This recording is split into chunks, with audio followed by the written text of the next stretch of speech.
I am super interested in why people are generally leaving religion. And this is in response to one of the newsletters I subscribe to on Substack. I love Substack, you guys. It is the best place, I think, to find independent journalists who are kind of getting their funding from like a grassroots, reader supported publications, as opposed to the media conglomerates that are in power and funded by the corporate backers in the United States, the ruling elites that I very often talk about.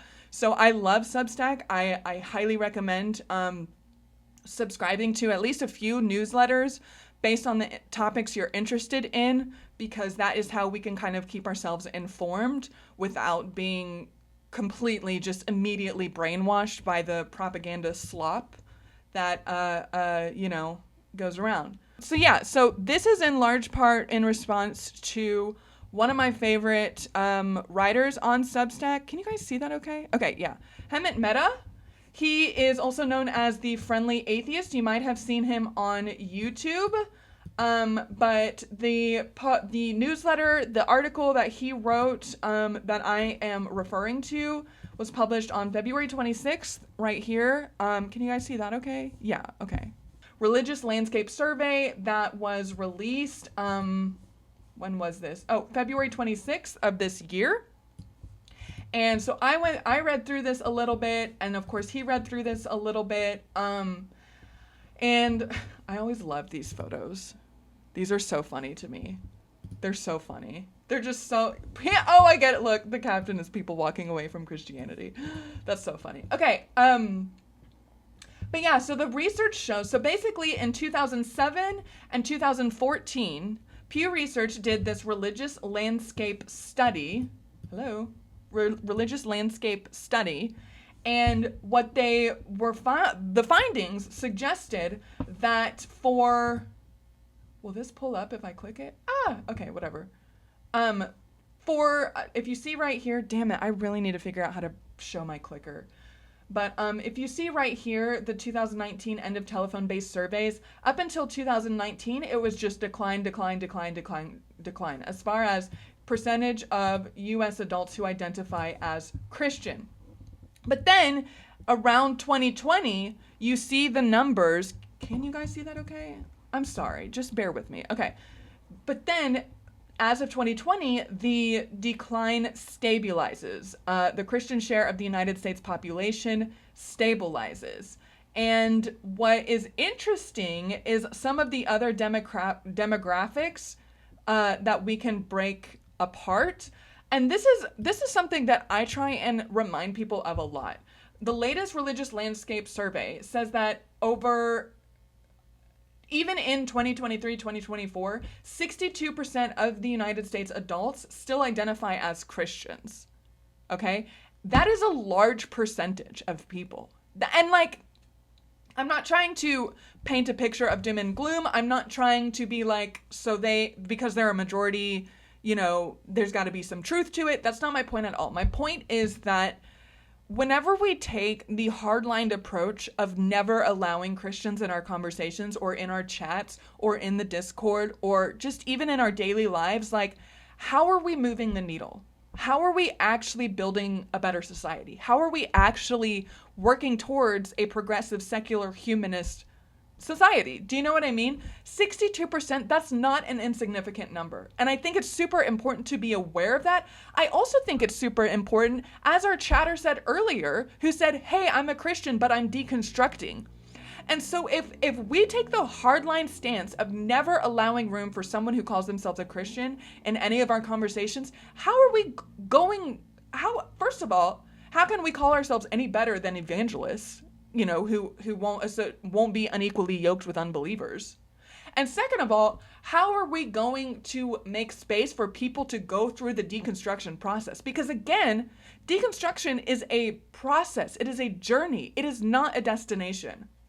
How often have you guys heard me rant about, patriarchy, white supremacy, capitalism, and organized religion as these four hierarchies that are holding us back and keeping us disempowered and all of these issues. Like, I'm not going to have the ego to say that on all four of those hierarchies, I'm fully deconstructed.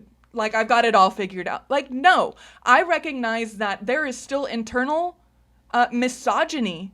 I can be the loudest feminist on the block, but I still live in patriarchy, and deconstruction is still a process, okay? It is a journey. It is not a destination. The same is even true for organized religion. Do you know what I mean? Like, there are things that I still have to come to terms with and question myself and think critically about and be skeptical about internally. And I just think that there needs to be a little bit more room for the nuance of those journeys, for the awareness that if we actually want to bring about real good change instead of just always being right, like, congratulations about being rational. You guys have heard me talk about this. Like, I don't care how accurate your information is if you're not using it to better the material lives of people, the actual internal balance, the equilibrium of a person's mental health. I don't care. I don't care how accurate you are. Like, here's the thing. If you were to only read a book from someone who believed the same exact thing on every single issue as you, I mean, literally every single conversation that you can possibly think about, if you were to only read the book of a person who believed the same exact thing, who agreed that with the same exact thing about every single topic, there would be one author that you could read books by, and that would be yourself. Whoa, hot take. Hot take.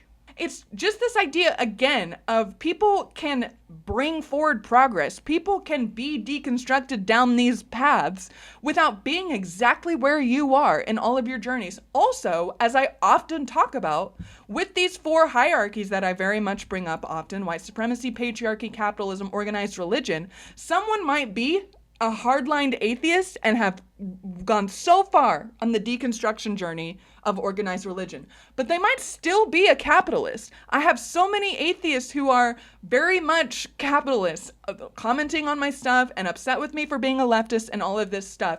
And I'm not going to discredit them and say you're not allowed in this space. They're welcome here. I get it. Because I don't want to be, one, I just don't want to generally be exclusionary. That makes me feel too much like I'm back in evangelical Christianity. Ew. Second of all, how am I going to have those hard conversations with people if I never allow them? It would be extremely difficult in a theocracy to change from the national religion. Having said that, Christians do tend to exaggerate to make their religion sound true. Oh, of course. Oh, of course. Yeah, look. Again, I am not a fan of organized religion. I am not a fan of Christianity. I think we are at a point in human evolution in which organized religion does more harm than good, period, full stop. However, 62% of people in this country are still Christians. 62%. It's not even strategic to say they should not have a seat at the table. It's not even strategic to say that we can never come to agreements with them, okay? As I keep talking about, it's about moving the needle bit by bit, incrementally. That's not to suggest, by the way, whenever I do talk about these community level, person to person, like empathy first approaches to having conversations that challenge, like, for example, MAGA supporters or conservative Christians, and just kind of getting their gears turning just on a human to human, small incremental steps kind of level. That is not to suggest that violent revolutions have never played a part in bringing about change, okay? I'm not advocating violence. I would never do that on a live stream or a platform. I would never advocate for violence.